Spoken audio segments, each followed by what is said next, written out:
بسم الله الرحمن الرحيم نحمده ونصلي على رسوله الكريم اما بعد فاعوذ بالله من الشیطان الرجیم بسم الله الرحمن الرحیم. هیله کوم چې ټول دوستان بخوي. تیرې ویډیو کې موږ د تجوید په اړه باندې سم مهم معلومات تاسو ته وړاندې کړي وو. دا موږ سره تجوید دویم کلاس دی. دې کې به دا وایو چې لحن څه ته ویلی شي، تجوید څه ته ویلی شي، لحن ډولونه څه شی دي، او که چیرې یو کس په قرآن کریم کې لحن وکړي نو د دې حکم څه دی، او تجوید تعریف څه شی دی، تجوید موضوع څه شی ده، تجوید غرض څه شی دی، او همدا شان په قرآن کریم کې چې کوم نښې او سمبولونه استعمال شوي دي، یعنی زبر، زیر پیش او دغه اړوند د نور کومې نښې چې پکې استعمال شوي دي هغه موږ په دغه ویډیو کې ګورو، او تاسو به راسره دغه ویډیو مکمل ګورئ. کومو ملګرو چې تیره ویډیو کتلې وي او مکمل یې کتلې وي نو دغه ویډیو دې هم مکمل وګوري، او همدغه شان موږ سره دی په دغه مسیر کې تر اخره پورې لاړ شي نو انشاءالله ډېر څه به مو زده شي. ښه زه راځم. بسم الله الرحمن الرحیم. تجوید او لحن. مخکې له دې نه چې د تجوید تعریف زده کړو باید اول لحن باندې ځان پوه کړو. لحن څه ته ویلی شي او لحن په څو ډوله دی. لحن مطلب د قرآن کریم غلط تلاوت کول، قرآن کریم کې غلطي کول. لحن د تجوید خلاف دی، یعنی قرآن کریم غلط تلاوت کول دی ته وایي لحن. لحن په دوه ډوله دی، یو ته وایي لحن جلی، بل ته وایي لحن خفي. لحن جلی مطلب ظاهره یا ښکاره غلطي، لحن خفي مطلب پټه یعنی باریکه غلطي. هغه غلطي چې په کوم باندې یوازې تجوید پوهان پوهیږي، عام خلک ورباندې نه پوهیږي، خو لحن جلی باندې هر کس پوهیږي. که یو کس لحن جلی وکړي یا لحن خفي وکړي دې څه حکم دی؟ که یو څوک لحن جلی وکړي نو دا حرامه ده. لحن جلی کول دا حرام دی، د دې څخه ځان ساتل پکار دي. لحن خفي دا مکروه ده. بعض علما وایي، بعض تجوید پوهان وایي چې لحن خفي دا هم حرامه ده. لحن جلی ته راځو چې کومه قطعا حرامه ده. لحن جلی د دې یو مثال دا دی چې حروف بدلول.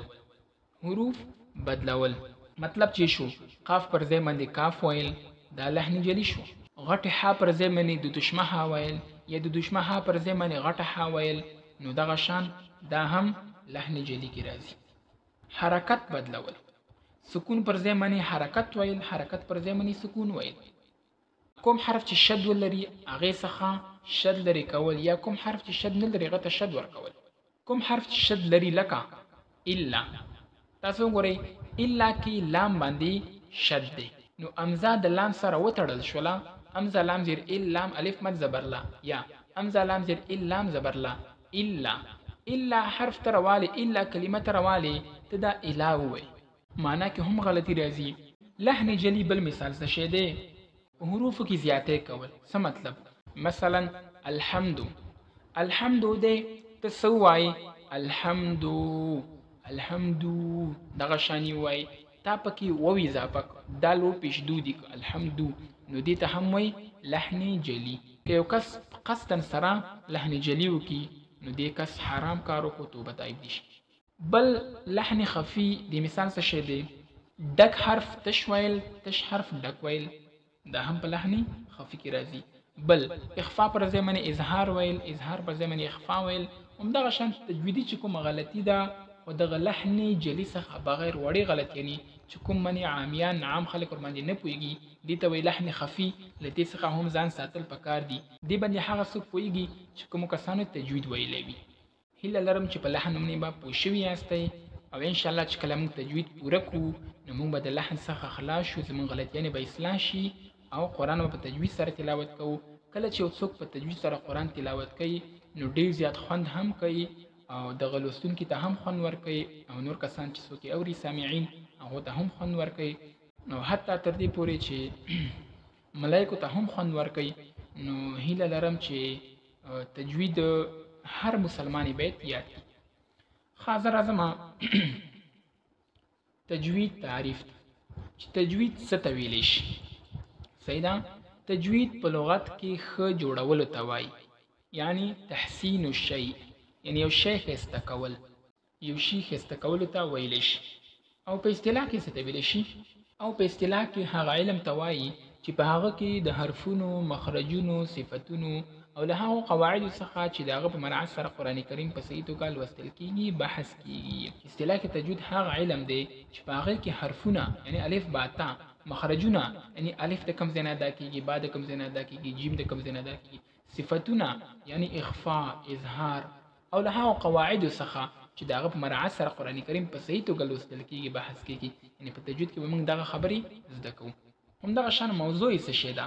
موضوع ګوره د هر څه شي موضوع وي چې کله یو استاد په صنف کې ودرېږي هغو شاګردانو ته وایي چې زموږ نن څه موضوع ده. همدغه شان تجوید هم موضوع لري. تجوید موضوع څه شی ده؟ د هجا توري او قواعد دي. الف با تا چې کوم توري دي کنه دا د تجوید موضوع ده. په الف با تا باندې په دې کې بحث کیږي، که دغه مخرجونه شو، که دغه صفتونه شو، دا ټول د همدغه نه ادا کیږي. همدغه شان غرض یې څه شی دی؟ کله چې موږ تجوید یادوو زموږ څه هدف دی، زموږ څه مقصد دی چې موږ دغه تجوید یادوو په صحیح توګه د قرآن کریم لوستل چې د الله جل جلاله د رضا سبب وګرځي. موږ په دې غرض سره تجوید زده کوو تر څو قرآن کریم په صحیح توګه تلاوت کړو او الله تعالی زموږ څخه راضي شي. اوس راځو حرکات او تنوین، نښې او سمبولونو ته. صحیح شو؟ فتحه څه ته وایي؟ فتحه مطلب زبر. کسره څه ته وایي؟ کسره مطلب زیر. ضمه څه ته وایي؟ ضمه یا ضمه بعضې خلک ورته وایي. ضمه مطلب پیش یا پیښ. سکون څه ته وایي؟ سکون مطلب جزم یا غړوندی چې ورته ویلی شو دال غوندې شي دې ته وایي سکون. شد څه ته ویلی شي؟ دریو غاښونو والا نښې ته شد ویلی شي، کوم چې تاسو ته په سکرین باندې ښکاري. ولاړ زبر یا کړه زبر دغه ته ویلی شي. ولاړ زیر یا کړي زیر دغه ته ویلی شي. چپه پیښ یا اولټا پیش دغه ته ویلی شي. دوه زوره، دوه زیره، دوه پیښه تنوین دغه ته ویلی شي. چې کوم دوه زوره، دوه زیره، دوه پیښې وي دغه ته وایي دوه زوره، دوه زیره، دوه پیښه تنوین. درې واړو ته تنوین ویلی شي. دوه زورو ته دوه زوره تنوین شو، دوه زیرو ته دوه زیره تنوین شو، دوه پیښو ته دوه پیښه تنوین شو. متصل مد دغه مد ته ویلی شي چې کوم په غټ شکل باندې قرآن کریم کې لیکل شوی وي. منفصل مد دغه مد ته ویلی شي چې کوم تاسو ته ښکاري قرآن کریم کې په کوچني شکل باندې لیدل کیږي. دا دواړه د غټ مد ډولونه دي. نو هیله کوم چې دغه ویډیو به ستاسو خوښه شوې وي او دا موږ سره تجوید دویم کلاس دویم درس دریم درس کې به انشاءالله نور معلومات تاسو ته وړاندې کوو.